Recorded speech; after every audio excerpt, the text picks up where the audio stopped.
জান্নাতুল Mualla হলো মক্কার একটি প্রাচীন গুরুত্বপূর্ণ কবরস্থান, যা হারাম শরীফ থেকে খুব কাছে অবস্থিত। এখানে মহানবী সাল্লাল্লাহু আলাইহি সাল্লামের স্ত্রী উম্মুল মুমিনিন খাদিজা রাদিয়াল্লাহু তাআলা আনহা-এর কবর রয়েছে, যিনি মহানবী হযরত মুহাম্মদ সাল্লাল্লাহু আলাইহি সাল্লামের প্রথম স্ত্রী।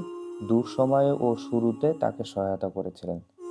এছাড়াও নবীজির দাদা আব্দুল মুত্তালিব, নবীজির চাচা ও ছোটবেলার অন্যতম অভিভাবক আবু তালিব, নবীজির পুত্র কাসিম ও আবদুল্লাহ, যারা শৈশবেই ইন্তেকাল করেন।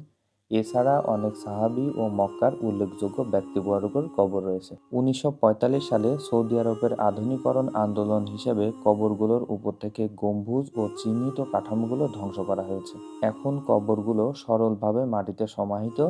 ইসলামের বিশ্বাস অনুযায়ী কবরকে পূজনীয় বা ভক্তির স্থানে পরিণত না করার জন্য এটি করা হয়। যদিও এখন কোনো নির্দিষ্ট চিহ্ন নেই, মুসলমানরা জানেন এখানে ইসলাম ও নবুয়তের অন্যতম নারী শায়িত আছেন। আমার পিছে যে জায়গাটি দেখতে পাচ্ছেন, এটাকে বলা হয় জান্নাতুল মুআল্লা।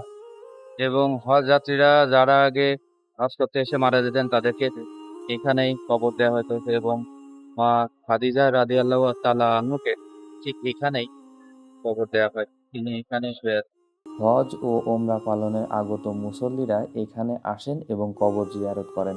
মৃতদের জন্য মাগফিরাত ও শান্তির জন্য দোয়া করা হয়। কবরগুলোর সামনে দাঁড়ালে আমাদেরকে স্মরণ করিয়ে দেয় অতীতের ইতিহাস ও ত্যাগ।